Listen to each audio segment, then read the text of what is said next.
expectations, and maybe the disciples would feel regrets afterwards. Because of some teachers' influence, I think you may have a very different attitude towards others. To all of us, not only we quote teachers from different schools, we in fact quote from teachers that's from Han tradition, from the Theravada tradition, and sometimes from different religions as well when it's appropriate and when it's valuable. Therefore, I think it's quite important to be inclusive and to be big-hearted. Don't only pay close attention and focus too much on your own teacher, and don't be so small-minded like that. Otherwise, you're missing out a lot. When I go to the West, some schools and some practitioners are also very small-minded and limited. Practitioners from the past and even now, just as Pure Land School practitioners, they only read teachings from Pure Land School. And Zen practitioners, they only read from the Zen tradition. And they don't care about anything other than that. In fact, I pay attention to what's going on outside, what's going on outside of my own comfort zone. I see that there are practitioners, however, are very protectionist, are very much limited to their own teacher, their own school, their geshe, their teachers and kempos. During their teachings, they exhibit such characteristics, just as they, during their teaching or during their talk, they only quote teachers from their own lineage, but they don't quote anyone from outside of their lineage or from different school. So from such an angle, then you will be able to see that their mind are rather quite limited. On one hand, it's good because nowadays there are too much information. Maybe this person is very much focused from practicing from one aspect and then very much focused on practicing such. That's very good. They only eat one meal, they only listen to one teacher. Maybe that's their way of studying. My metaphor, I'm not sure if it's a fitting metaphor or not, but my point is that I really hope that practitioners, people from different schools, don't fetter yourself into only one school and don't limit yourself into a smaller and smaller space. That's not necessary, really. So this is the part on the tight fist, on the teaching of absence of regret, which is translated as tight fist in Tibetan. We can give teachings to any kind of sentient beings, to all sentient beings, especially as Mahayana teachings. We should know that the Mahayana teachings are so vast, so profound. Let's not limit the Mahayana teaching because of who you are as a mundane being with limitations. When I first came to Larongar, at first, when I listened to others quoting from different religion and so on, I felt rejection in my heart as well. But later on, when I traveled worldwide,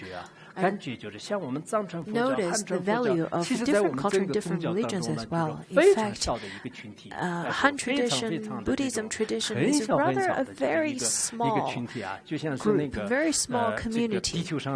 Just as in our world, if we were to see the whole globe, we can't even pinpoint to see where the community of Buddhism is. We're so tiny, and if within such a tiny community, we still have so much quarrel and conflicts within ourselves and reject teachings from each other, then we can imagine how our future would be. And this is not worthwhile to do so. And there are teachers nowadays who would fight over the disciples and who would feel that my disciple ran away with another teacher.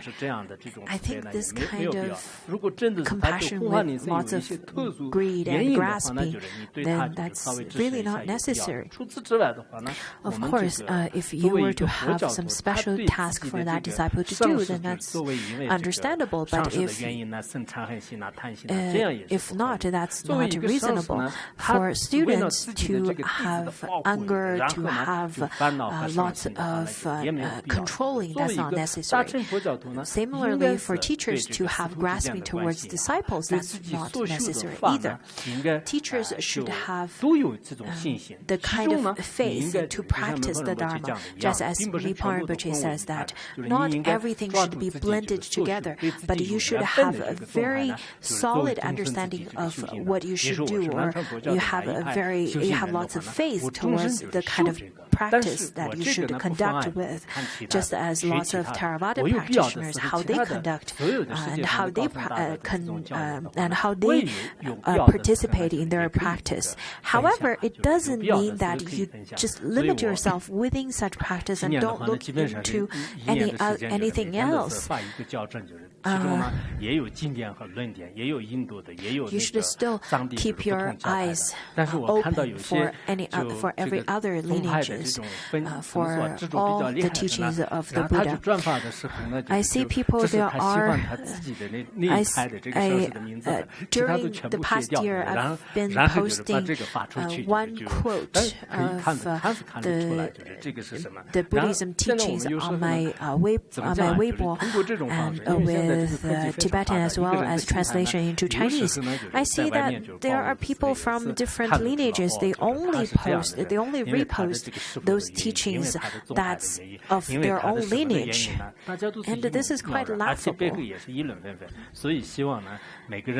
So I hope everyone, as Buddhists, I think you should not have such bias towards other schools in Buddhism. In fact, this is not Mahayana Buddhism, just as it says that the teacher should not hold a tight fist of wisdom. The teacher should not hold on to wisdom in their hand. In the Tibetan version, I never really find proper words in such to express such kind of clinging or this kind of stinginess. But I think this tight fist of a teacher is a really good way of translating it. So 6 paramitas will slow down.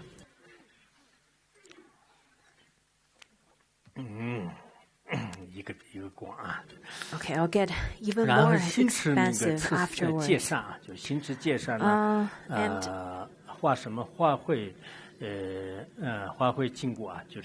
Practice sympathy of charity of Dharma, and then we should practice sympathy of morality because of converting the transgressors. The Bodhisattva, in fact, they would help and teach the sentient beings who broke their vows, who did not abide their precepts. So this part, when we talk about 6 paramitas, we're talking about the part where the bodhisattvas are mingling with the sentient beings. Morality, this paramita, morality, or the precept paramita. In fact, the bodhisattva not only abide their own precept, they also teach the sentient beings and convert the transgressors. In fact, of course, the sentient beings have very different conditions and they have different kind of causes. But for sentient beings who have lots of bad karma, then they would conduct in wrong conduct. And for people who have good karma, then it's hard for them to break their vows.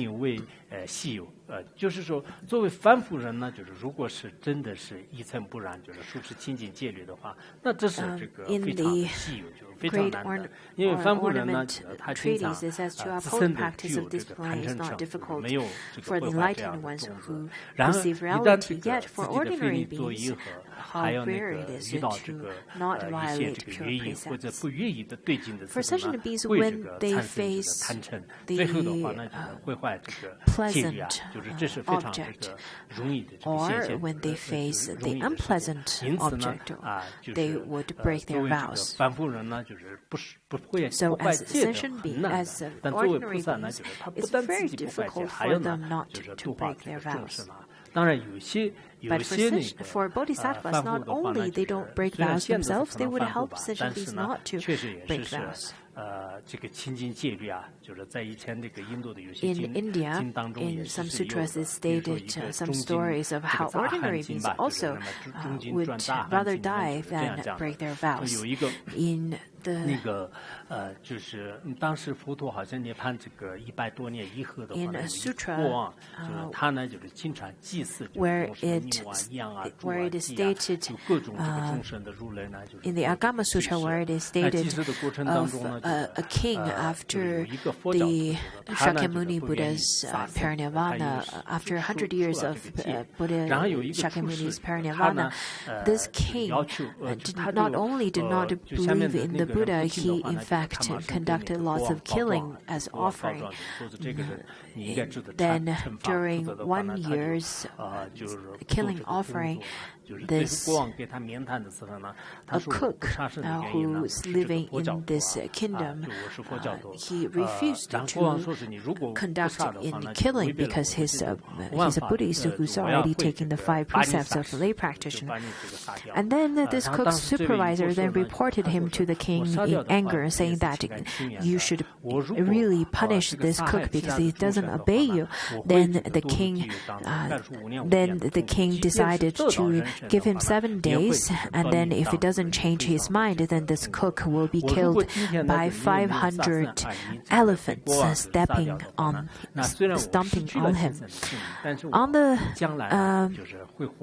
But this cook then refused such offer, saying that I'd rather die than breaking my vows, because if I were to break my vow and conduct killing, then in all my future lives I will be short-lived and I will not have health. Also, I will not have good birth. But if I were to refuse your request and die, then in all my future lives I will have a long life because I've abided the precepts if I've already followed my precepts. So the king then released 500 elephants on the 7th day because this lay practitioner did not listen to him. At that time, this lay practitioner, probably also a really good practitioner or some kind of sage or enlightened ones, his body at that moment when the 500 wild elephants were released, his body transformed into the mountain-like Buddha's body, and his hands transformed into the 5-peaked mountain, where out of each peak of mountain a lion run out and attacking the 500 wild elephants, who then all run away. At that moment, the king then believed in the Buddha. The king started to respect the Buddha and then abide all the precepts of the precepts, and then stopped his killing actions or killing rituals as a ceremony, as offering ceremony, and all of his citizens all became Buddhist. The cook became the cabinet of the king or advisor of the king. Well, there are teachings that shows this inconceivable status of past sages and past practitioners. But the point is, we should use precepts we should use precept or shila, which is quite rare to require ourselves, to give such standard to ourselves. 就是那个别解脱记当中说是得人生呢，就是非常难的，尤其是这个出家呢，就是更难。其实出家人当中呢，就是圆满这个戒律亲近的人呢，更难。It is hard to gain the human body. It is harder to. It is harder to abide, to become the kind of a human body and then abide the precepts. When Khenpo Gardo recite the precepts, he would also recite this such verse. I'll post it in my Weibo later. Not only we should abide such precept, on top of that, if we can teach sentient beings to abide such precepts, then we can become the pure upasa or lay practitioners. Out of all these people, it's not many could get ordained. Even if you can get ordained, then it is hard to purely complete such life in ordination. And even if you could do that, it's hard to protect all your vows and abide all the precepts.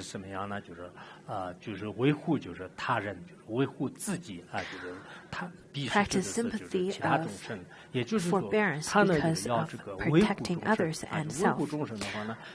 Protecting others, other sentient beings, and not to have anger towards others, not to slander others.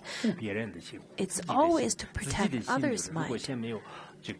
Protect your own mind, because if without protecting your own mind, it's very difficult to protect others' mind. It will be rather really difficult, just as stated in Shantijiva's The Way of Bodhisattva. It says, getting what I do not want and all that hinders my desire.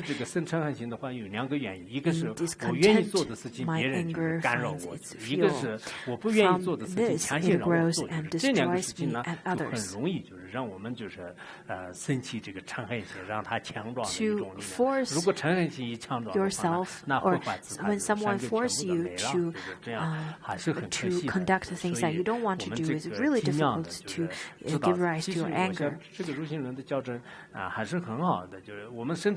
And getting what you do not want is very difficult. It's very easy for you to have anger, which then will destroy all your merits. These two things are very easy to give rise to the anger. Once you resolve such these two problems, then you would have a rather good mentality and a peace of mind. 他这里这个建立精进呢，并没有说我天天磕头、天天念经，这个叫精进，不叫精进。那什么是菩萨的精进呢？菩萨的精进呢，经常呢就是荷担就是这个如来家的荷担就是终身担，也就是终身的这个重担呢，就是经常这个负起来。然后呢，就是要向着众生，时时刻刻的众生。如果为众生做事的话呢，就是真正的。 Whenever you're doing things for the sentient beings, this is the conduct of Bodhisattvas. If you don't care about sentient beings at all, this is not called the exertion for Bodhisattvas. For Bodhisattvas who have exertion, they not only say that they shouldn't slack off or sleep in, even if they walk too slowly, that is rather undignified. Just as stated in the ornament of the Great Vehicle Sutra, it says, for the supreme beings who shoulder the burden of beings, have such responsibility of the sentient beings. In fact, the Indians would hold the burden on top of their head. So, for such bodhisattvas, if they walk leisurely, walk very slowly, this is undignified. And numerous are the ties that bind oneself and others. This is called for 100-fold diligence. 要精进啊，就是一定要这样的。就是如果你没有对为终身精进的话呢，那你什么事情都是不算什么修行。所以真正的大乘佛教的这种精进呢，就是终身之外就是没有更多的这个事情啊。就是这个大家一定要重要，就是什么大乘经庄论的好像是前面就是阴阳篇当中吧。 This is in the first 1 or 2 chapters of the Ornament of the Great Vehicle Sutras. People who, whenever I see people who are lazy and who are slacking, and then I would use this teaching to teach them, saying that for a bodhisattva or for a person who gives rise to the mind of bodhisattva, then you really shouldn't slack off. For people who have depression, they don't have such mind to benefit sentient beings, who don't have such space to think about other sentient beings. In fact, I think practitioners who don't really, who have a rather afflicted mind, it means that they don't have much things to do. They're not busy to benefit other sentient beings. Because once you do practice sentient beings, then you don't have time or space to be afflicted and to have lots of afflictions. And then practice sympathy of concentration, because not experiencing the flavors or not grasping onto the flavors. During samadhi or concentration, then in such taste of meditation, it could feel rather very pleasant. I remember that Pachur Rinpoche, I think in his autobiography, he said that when his disciple asked him if they can go and enter retreat of practice, then Pachur Rinpoche was not really happy. And when Nyushu Rinpoche asked Pachur Rinpoche whether if they can go and benefit sentient beings by teaching the Dharma, Pachur Rinpoche appeared to be really happy. The small tsatsa is like the mode of a statue. Usually we say in the words of my perfect teacher, he says that the student or disciple should be like the small tsatsa or mode of the teacher as a statue that is made into such mode, so that the students would look exactly the same as the statue, which is the teacher. But if the teacher have great mind of benefiting other sentient beings, but the student just want to enter into solitary retreat, you can't see a single bit of compassion that is copied from the teacher at all, then that's not a really good mode at all.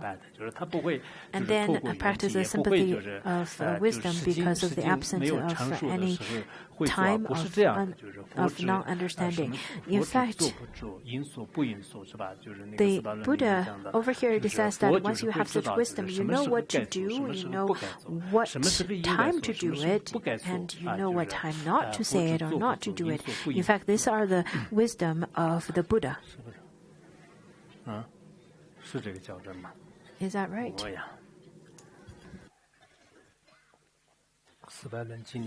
I think this is in the 400 verses of Madhyamika.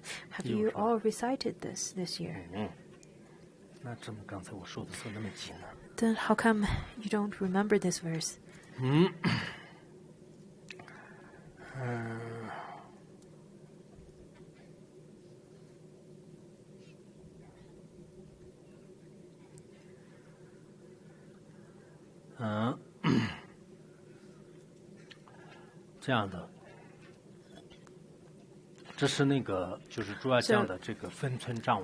That's about how to take the perfect timing to do the perfect action. And that is based on the wisdom of the wisdom paramita. And then practice the sympathy of skillful means. Just as when bodhisattvas would practice such skillful means, then they would create all kinds of manifestations of all teaching methods.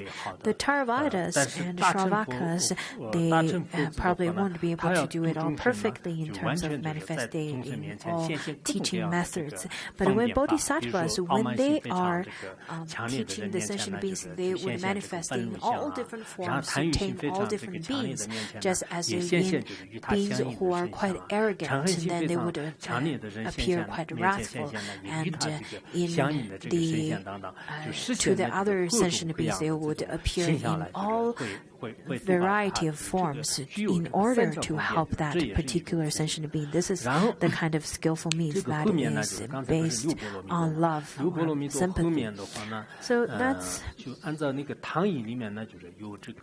the 6 paramitas, and then in the Tang Xuanzang's version translation, it has 3 more, rather 5 more aspects of sympathy, just as the practice of aspiration, and then the power or strength of sympathy or love, which is vast and profound, and then the jnana wisdom, that is to say that they know the nature of all phenomena. And there are 2 more, I think, but I don't quite remember. These are recorded in the Xuanzang's translation. So if you want to discover more of Vimalakirti Sutra, then you can read into it. Just as in Xuanzang's version, it is rather a little bit different than this version. According to Kumarjiva, then it continues to say practice sympathy of non-biting because of the purity of sincerity. They don't have anything to hide because their mind is pure and really sincere, and there is nothing to hide from others. Of course, this is based on skillful means of bodhisattvas as well. It has to be.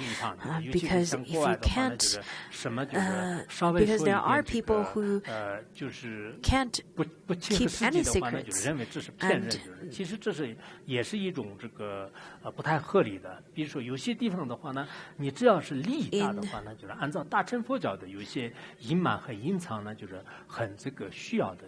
in the West, they would think that if you were to hide anything from them, that's lying. But in a bodhisattva's perspective, sometimes that is based on skillful means. Just as when a person is at stage 4 cancer and about to die, and if this person cannot accept it at all, then the doctor would probably only tell his close relative. And then with his relative, and doctor would slowly tell them what's going on with his health. Then he may be able to accept it slowly. But from the West point, from the West, and they would consider that you have to be extremely sincere, extremely straightforward. Otherwise, you are not being honest. And in fact, that's not true. Sometimes, even as the secrecy agency, they cannot tell you all their secrets. They have to give you the skillful answers from time to time to hide what they're doing. But the bodhisattvas, they hold such a mind of helping sentient beings, and that's the kind of sympathy. The next one, practice sympathy of profound mind because of the absence of heterogeneous practice. 因为没有自私自恋的这个就是燃性的缘故。或者呢，就是说是这个深入缘起啊，就是有些智者呢，因为他就是深入这个智慧的这种bodhisattvas have such love towards sentient beings, they love sentient beings with profound mind, without grasping, without the contaminated mind. 就是参去，就是这样的这个次别呢，为什么就是没有这个虚假的缘故？就是他其实心这样的这种无框式呢，实际上是没有这个较诈，就是应该是不是这个因为自己的这个目的呢，就是故意这个欺骗众人。其实现在这个时代当中的话，不管是东西方的哪里的这个媒体啊，你说这个媒体的话呢，你是站在这边，站在那边，那就是这个媒体的这种话语呢，完全都是不相同的。然后一个广告的话呢，它对这个任何一个产品的这种宣传的时候呢，它也是站着的这个也不同的。包括我们一些佛教徒的话呢，他是某个上师的弟子的话呢，那他对这个上师的赞叹的词呢，也是完全不同的。其实这些都是稍微带有一种虚假和这个欺骗的这个意义吧。就是我们按照我们过去很多大的教言里面，就是讲这个真当这比如这个拉玛那样顿么些，就是带有那个假诈的这种语言呢，就是对上师也不应该赞叹的。Language that is not honest, that is over-exaggerated. In fact, those kind of language are not, even if those language are in praise of their own teacher, those are not beneficial to their own teachers. 所以有时候做各种各样的这个，包括这个医学方面也好啊，然后很多方面都有。Medicine, in pharmaceutical business. 这个不说精神当中的一些这个法律的惩罚吧，来世的果报也是特别可怕的。法院伦理当中说。就是有些众生呢，就是在那个就燃烧的这个铁地上呢，有这个针啊，就是来这个刺入他的身体，非常痛苦的。但实际上呢，就是这个时候呢，在有些医生呢，就是在做医的过程当中，可能现在所谓的针灸吧，就是那些是用假的，本来都是不用扎他的，但是他非要就是给他扎那个，就是扎特别粗的。原来我做过一些小手术针刀，就是哇，就这样，扎下去哇，特别痛，麻醉药也。Whole realm where they are being needled by many thousands of needles and so on. And it's mainly because of their past karma of doing unnecessary acupuncture or needle injection patients.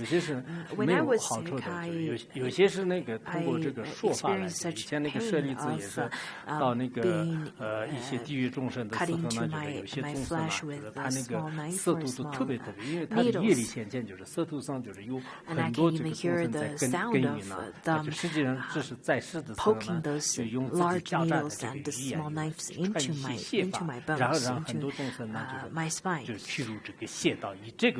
Shariputra in Vinaya Sutra, he stated the scene where the sentient beings who are suffering in hell realm, those sentient beings' tongues are rolled out, and there are sharp weapons plowing on their tongue.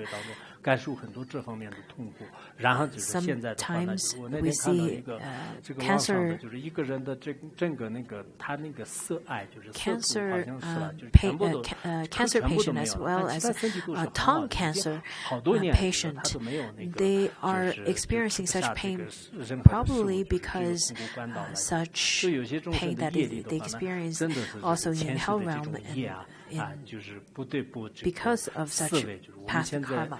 拥有自己的这种这个身心自在的时候呢， And now, as practitioners, since we have such freedom of our body, of our mind, and of our speech, let's not violate things that would, let's not conduct our actions violating the karma, because karma is not created in Buddhism. It's not a rule that's created or stated as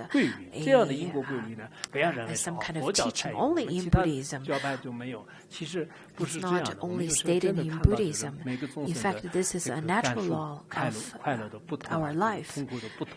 Especially when you observe different happiness and suffering of sentient beings, you would notice and you can contemplate how on the truth of karma. practice sympathy of peace and joy because of causing beings to attain the joy of Buddhahood. Thus is the sympathy of the Bodhisattva. To help the sentient beings to attain the 5 paths and 10 bhumis. And then Manjushri continued to ask him, saying, what is compassion?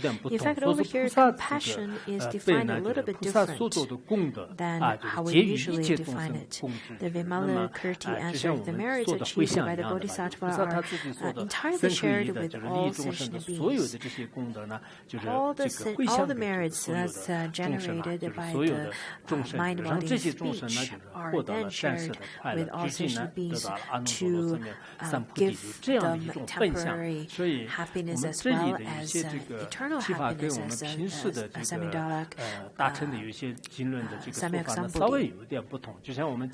Over here, this explanation is a bit different than our common explanation on what compassion is. Just as during our 6th platform sutra,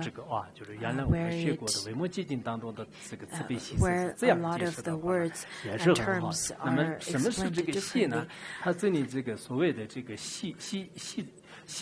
And then Manjushri continued to ask, what is joy? And the answer is that if there is benefit, then one rejoices without regret. See, everything is regarded with sentient beings. Over here, in order to benefit sentient beings, or as long as it benefits sentient beings, and let it be as austerity, and let it be losing your own family and your own homeland and so on. As long as it helps the sentient beings, then it is worth it, and it's rejoice without regret. In your work, in your life, in your searching for in the searching of mundane world happiness, just as myself, I don't have any of those, but I've lost those kind of happiness, but I have no regret, yet I rejoice on sentient beings who do enjoy it. So this is called joy. And then what is equanimity? Equanimity is the blessings generated are without expectations.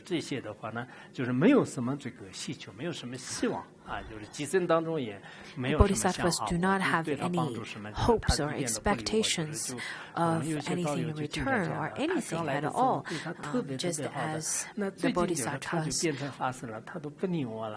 have no expectation of any payback. When practitioners sometimes they would look at the other person who used to be their poor friend and now they're compos, yet they do not talk to them at all. And other people would say, yes, I have someone who's like that as well, who don't give me any kind of repay to my previous kindness at all, and we can talk behind their back. Let's do that over coffee. How's that? Isn't it pleasant to talk about, to badmouth others behind their back? But bodhisattvas are not like that. The bodhisattvas have such equanimity, and they have no expectation of any payback. As mundane beings, we have certain expectations. But in the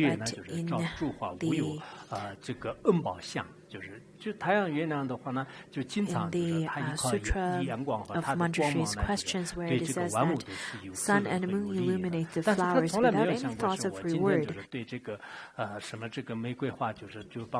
Even if I help this rose and help the other. Or this flower over here, the Erica. I think I'm forgetting the name of this flower. And,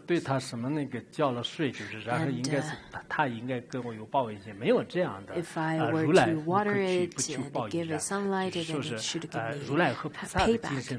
But the Tathagatas does not seek rewards, as there is nothing to be grasped.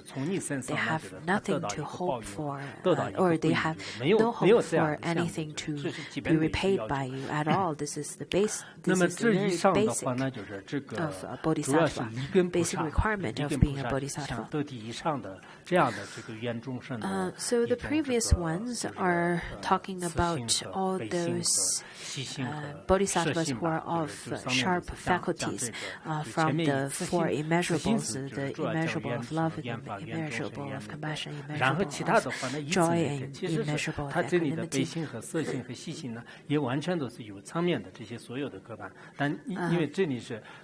Just as stated in the previous ones, that from the love aspect, and in fact, the next three, the immeasurable of compassion, joy, and equanimity could also be expanded. Well, next, Monastery asked 12 questions, but today we will probably only talk about the first two. First, Monastery asked, for the bodhisattvas who fears samsara, who fears death and birth, this is quite fearful, right? Samsara is not pleasant. What should be the bodhisattva's reliance? The bodhisattvas are supposed to liberate sentient beings, and then how bodhisattvas should face the samsara himself. Who should the bodhisattva, or what should the bodhisattva's reliance? Then Vimalkirti said, a bodhisattva who fears samsara should rely on the power of the Tathagata's merit. Just as the sentient beings, the bodhisattva should also rely on the Tathagata's power.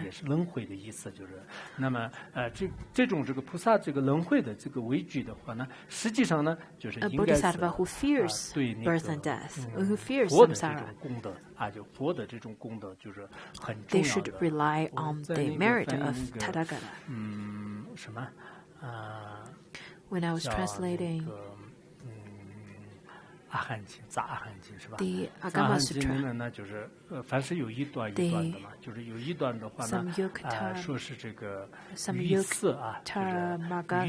Agama Sutra, where it says that if one do not know, do not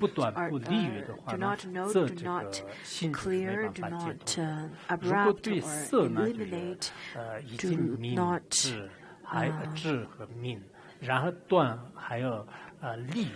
depart from the desire, from the form, then they cannot be liberated. But once they can understand, could clarify, could eliminate, could stop all the desire for the form, then they can surpass. If they can surpass, or if they can know,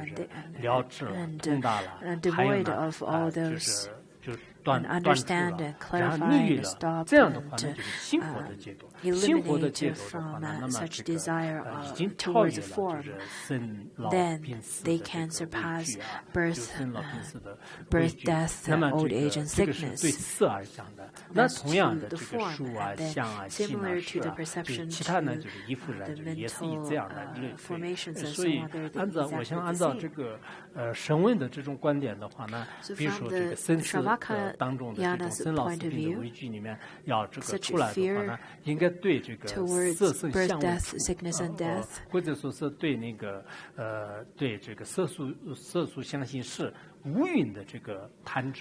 if they can avoid from the five skandhas and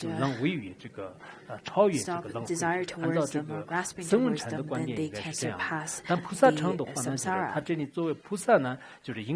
But to bodhisattvas, they should rely upon the power of the Tathagata's merit. It's difficult for them to only rely upon their own power, but they should rely upon the Tathagata's. And then